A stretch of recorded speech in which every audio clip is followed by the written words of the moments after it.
Here we are in game 4 of the Sigma tournament. I'm playing black here, and I'm playing against candidate master Eduardo Arberashi. And you shouldn't fear whenever you're FIDE candidate master. So FIDE actually gave him. You shouldn't ever fear facing a titled player. You just like a candidate master is not like something like a grandmaster, so it's different. You just gotta play a normal game. We have knight c3, which is like not a good move. You're allowing a d4 d5 position, and you block your own c pawn. And we just have a position where, I mean, I'm better as black. I've solidified my pawn structure, and there's this cool tactic where I can recapture the piece. Even though he has the bishop pair, we trade bishops, and we just have an equal position here. Knight for bishop, but all my pawns are on light squares and pieces as well. I want to prevent e4, and I have 2 pawns that are in the center. He has 1, and we just have an equal position because his bishop can't do much, and neither can my knight. Now we have rook here and e4. You might think I can take it. Oh look, he's protecting. Rook d6, and if I move here, we have something like this. Now my knight is lost. So I missed that, but it's not bad that I missed it. It actually doesn't change anything because e5, those pawn breaks were going to come anyway.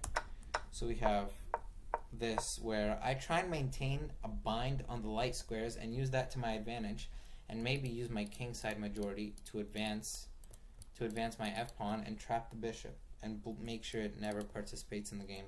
Like I want to get my pawn here, push it back, trade queens so that he can't exploit my kingside push. We do trade queens, and I'm not taking because he's going to come here. So obviously I just protect, bring my king, he brings his king, f4, f5. I leave e5 weak permanently, but it doesn't matter because I'm going to be advancing and gaining space on the king side. I want to go to f4. He attacked my pawn. Okay, I'll advance it. I play rook here, attacking this bishop. g4, because otherwise he's going to threaten f3. And this is my only mistake of the game. I have 2 ways of recapturing, and for some reason I chose the wrong one. And we spent about 8 seconds on this move. And this was just a stupid move by me. I just need to recapture, because with this I blunder rook h3. I can't protect this pawn, and I'm just losing.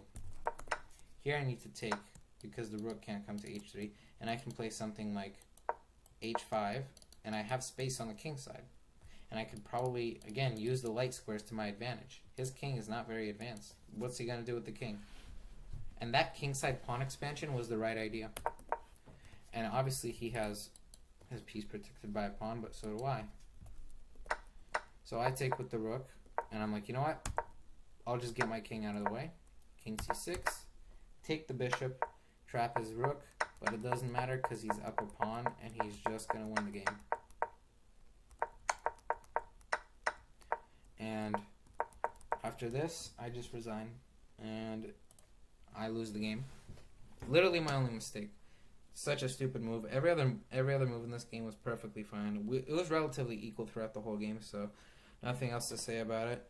But if we go to analysis, we have the game report. White starts winning when I make the blunder. That's it. It's just relatively equal here.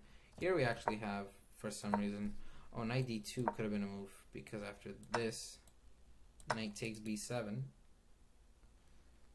bishop takes, knight takes, I take, and he's just up a pawn. So yeah, I actually missed that. I think bishop takes c5 was an inaccuracy. I think knight e4, and then just getting back the pawn with the knight. I don't know why I never thought of that. I'm just stupid sometimes, but knight e4 was the better move. But yeah, this was the better move. And yeah, you gotta watch out. You're like, you know what? This b7 pawn is weak. Look for any way, even though c3, to me, I just thought c3. But I didn't realize how powerful this move is. So knight e4. As a general rule of thumb, even though you have this trick, always just recapture those pawns with a knight.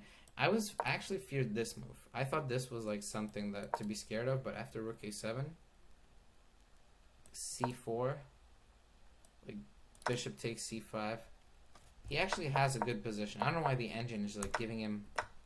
He's that like why? Oh yeah, knight d7 would have prevented my bad. Not knight e4. Knight d7 was the better move. And if we have something like c4 now, I can just play queen a5. And then, I mean, if he plays this, okay, let's say he plays this. And if I take, he actually has to take with the king. So, I could actually just take, and after bishop here, queen a5, and knight, if knight here, again, he has to take with the king. Bishop d6, and he just has a poor position. So again, I just have to be patient, bring my knight back, and control. That's it. So I actually had a good position. And I made mistakes, but so did he. And here the engine just approves. It just says the game is like relatively equal in these positions. Where, yeah, this is my blunder. King c6. King c6 is actually a blunder because knight f4 attacks this. But what about g3? But we have knight d3 attacking this. Okay, what about this?